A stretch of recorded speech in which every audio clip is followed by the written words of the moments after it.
राधे राधे।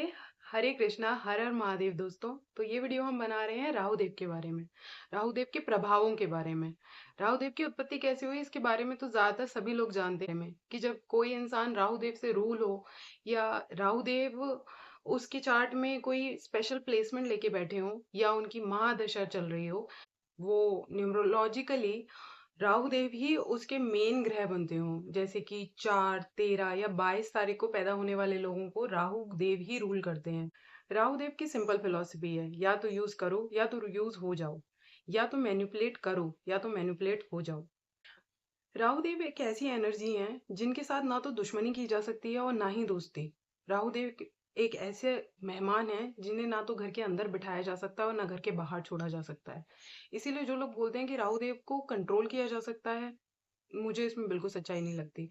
राहु देव एक बहुत ही शक्तिशाली एनर्जी है जिनको कंट्रोल नहीं किया जा सकता, जिन्हें सिर्फ डाइवर्ट किया जा सकता है। और उन्हें डाइवर्ट करने के लिए आपको बाकी सारे ग्रहों के ट्रेड्स को अपने अंदर लाना पड़ेगा, जो कि एक आम आदमी के लिए इतनी आसान बात नहीं है।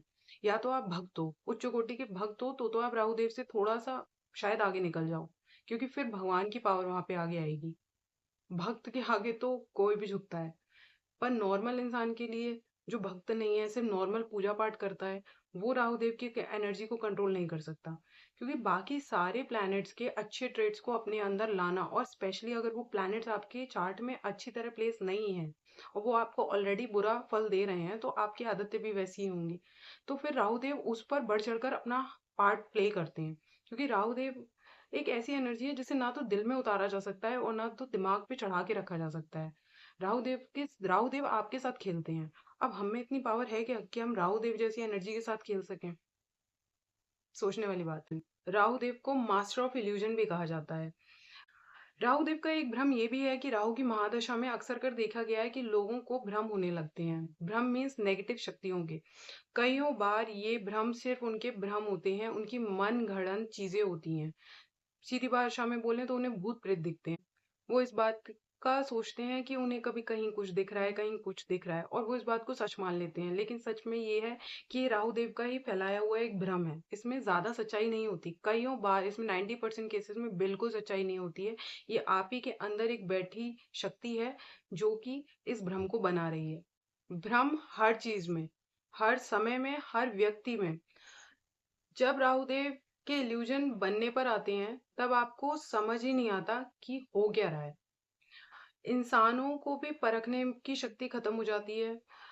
राहुदेव का इल्यूजन मतलब जैसे कोई असुर साधु वेश में आपके सामने आ जाता हो, इस तरह का भ्रम। व्यक्तियों के मामले में तो ये ऐसा करते हैं कि गलत आदमी ही आपको सही लगता है, उसकी बातें, उसकी कंपनी ही आपको सही लगती है। घटनाएं भी इस तरह होती हैं, आपके रिश्तेदार परिवार वालों के साथ भी घटनाएं भी इसी तरह होती हैं कि उन लोगों के थ्रू आपके लिए अगर कुछ सही भी किया जा रहा हो तो वो इस तरह किया जाता है, वो इस तरह से होता है कि वही इंसान आपको अपना दुश्मन लग रहा होता है। ये इस तरह का भ्रम बनता है इसमें, कि कोई आपके लिए कुछ अच्छा करना चाह रहा हो। मान लीजिए आपका भाई बहन मम्मी पापा या आपका दोस्त जो देख रहा है कि आप कुछ गलत कर रहे हो, वो आपके उस गलत को सही इस तरह करेगा कि वो आपकी नजर में दुश्मनी बन जाएगा। ऐसा भ्रम। या फिर नहीं तो आप ऐसी चीजें बोलोगे करोगे, अपने घर में सही चीजों को भी गलत तरह से बोलोगे, और उस तरह से आप उनके लिए गलत बन जाओगे, इस तरह का भ्रम। राहुदेव का मुख्य दूसरा कैरेक्टरिस्टिक है रिबेलियस।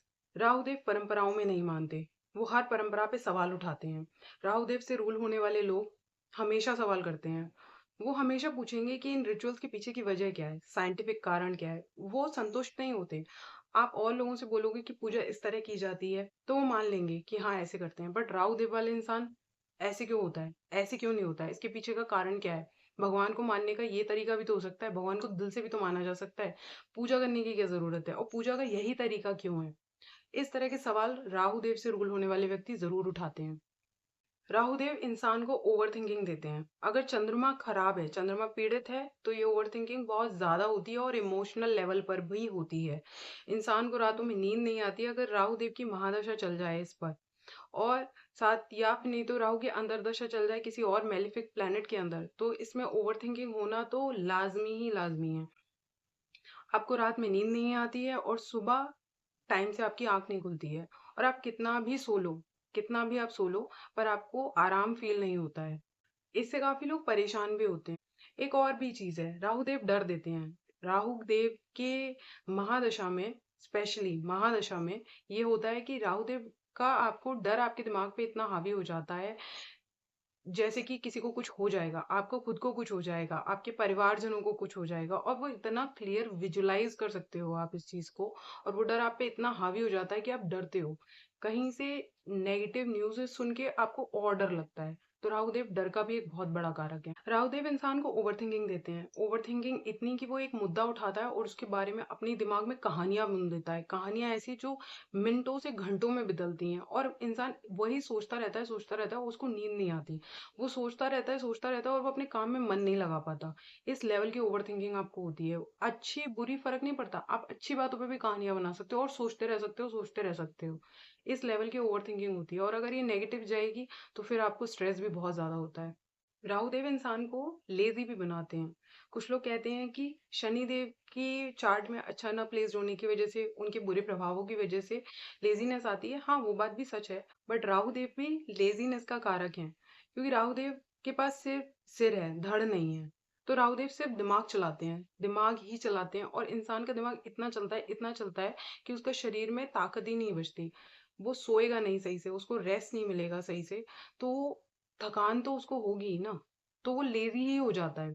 अक्सर कर राहु देव से रूल होने वाले लोगों को दिमाग से पैसा कमाना ही पसंद होता है। उनसे मेहनत ज़्यादा होती नहीं है, क्योंकि राहु देव के पास शरीर नहीं है, उनके पास दिमाग ही है। और जो लोग राहु देव से जुड़े हुए काम करते हैं, फिर राहु से रूल होने वाले व्यक्ति अगर राहु देव से जुड़े हुए काम करते हैं, तभी उन्हें अच्छा फल भी देखने को देखा गया है कि उन्हें उसी से पैसा ज़्यादा मिलता है। राहुदेव इंसान को रेस्टलेसनेस भी देते हैं, मीनिंग एक पल का भी आराम नहीं। 24/7 आप सोचते ही रहते हो बस, क्या करना है, कैसे करना है, क्यों करना है, क्या हुआ, क्या नहीं हुआ। अक्सर कर देखा गया है कि राहुदेव से रूल होने वाले व्यक्ति ज्यादा धार्मिक नहीं मिलते, स्पिरिचुअल कम होते हैं वो, क्योंकि उन्हें उसमें मजा नहीं आता। राहुदेव से रूल होने वाले व्यक्ति आनंद प्राप्ति की तरफ ज्यादा जाते हैं, जैसे कि डिस्को, पब, ऐसी चीजों में उन्हें ज्यादा मजा आता है। राहुदेव से रूल होने वाले लोगों को अक्सर कर गलत आचरण में भी देखा गया है, क्योंकि राहुदेव झूठ बुलवाने में भी बड़े उस्ताद होते हैं। राहुदेव से रूल होने वाले लोग बहुत बड़े मैनिपुलेटर होते हैं। बहुत ज्यादा झूठ बोलने वाले भी देखे गए हैं। अधिकांश, सबको नहीं बोला जा रहा है ये। राहुदेव की कुछ फेमस रेमेडीज ऐसी हैं जिसमें आपको लोगों को नशा कराना होता है और उससे आपको अच्छे फल मिलते हैं। अब इसको कोई सीरियसली मत ले लेना, क्योंकि उसका अलग मैटर है, ठीक है? ये सिर्फ मैं एग्जाम्पल के लिए बता रही हूँ। तो ऐसा होता है, अब इसमें आप देखेंगे कि आपका धर्म और कर्म दोनों बड़े असंतुलित हो जाते हैं, क्योंकि अगर आप खुद नशा करोगे तो आपका कर्म खराब, और अगर आप दूसरों से नशा कराओगे तो आपका धर्म खराब। क्योंकि हमें किसी और को भी तो बुरी आदत में नहीं डालना ना। राहु देव के प्रभाव से हमें खुद बचना है, तो दूसरों को भी तो बचा के रखना है ना। और अगर हम अपने फायदे के लिए दूसरों को लाते हैं, तो इवेंचुअली गुरु और शनि भी पीछे लगे हुए हैं देखने के लिए। उसके बाद आपका धर्म के लिए आपको गुरु पकड़ लेंगे, और क्योंकि आपने अब कर्म भी खराब कर लिया, तो फिर शनि भी आपको देखने के लिए खड़े हैं। तो प्लीज इसको सीरियसली मत लेना। राहु देव से रूल होने वाले लोग बहुत हद तक स्वार्थी होते हैं। ये अपने मतलब के लिए, अपने सुख के लिए बहुत कुछ कर जाते हैं, और उसमें वो ये नहीं देख पाते कि वो किन लोगों को हर्ट कर रहे हैं, और वो उसे जस्टिफाई भी करते हैं कि ये हमने ऐसे किया था, पर ऐसे हो गया। राहु देव हमारी वो डिजायर्स हैं जो कभी पूरी नहीं होंगी। हम एक चीज पाएंगे, उसके बाद दूसरी, दूसरी पाएंगे, उसके बाद तीसरी। राहु देव एक ऐसी डिजायर्स का समंदर है जो कभी भी खत्म नहीं होगा। तो राहु देव आपको डिजायर देते। राहु देव इंसान की डिसीजन लेने की क्षमता को बहुत बुरी तरह प्रभावित करते हैं। इसका ऐसा प्रभाव बनता है कि अधिकतर केसेस में इंसान बुरा ही डिसीजन लेता है। इसका शायद ये भी कारण है क्योंकि इंसान का जो प्रारब्ध है वो फलीभूत होना ही होना है, और इसी वजह से वो ऐसे डिसीजन लेता चला जाता है कि जो उसका प्रारब्ध है वो फलित हो। राहुदेव इंसान को इम्पल्सिव डिसीजन मेकर भी बनाते हैं, इम्पल्सिव तरीके से रिएक्टर भी बनाते हैं। आप बहुत जल्दी जल्दी बिना सोचे समझे किसी भी चीज में कूद पड़ते हो। आप बहुत जल्दी जल्दी बिना कुछ सोचे समझे कुछ भी कर बैठते हो, और बाद में उसका आपको रिग्रेट होता है। इस वजह से ये आपके कॉन्फिडेंस को और सेल्फ स्टीम को भी बहुत बुरी तरह प्रभावित करता है। हाँ, ये ज़रूर देखा गया है कि राउदेव से रूल लोग बहुत अच्छा पैसा कमाते हैं, पर वो ज़्यादातर ज़्यादातर वो पैसा गलत तरीके से कमाया गया होता है, शॉर्टकट से कमाया गया होता है। इसीलिए कहा जाता है कि राहु देव की महादशा में जो मिलता है वो बाद में चला जाता है, क्योंकि ज्यादातर लोगों ने वो पैसा नेगेटिव तरीके से कमाया होता है, किसी का बुरा करके कमाया होता है, शॉर्टकट से कमाया होता है। इवेंचुअली लार्जर प्लेटफॉर्म पे लोगों का शोषण करने वाला ही पैसा उनके पास आया होता है, अनैतिक धन। इसीलिए जब राहु देव जाते जाते वो सब कुछ ले जाते हैं अपने साथ। तो ये थे राहु देव से जुड़े हुए कुछ गिने चुने पॉइंट्स, क्योंकि राहु देव एक बहुत बड़ा विषय है। तो राहु देव इस सबसे बहुत ज्यादा ऊपर है। इतने छोटे से वीडियो में राहुदेव को समझ पाना या बता पाना दोनों ही नामुमकिन है। कोशिश करें कि आप अपने चार्ट में किसी भी तरीके से राहुदेव को नेगेटिवली एक्टिवेट ना करें। अच्छा करें, दूसरों का भी और अपना भी। हर हर महादेव।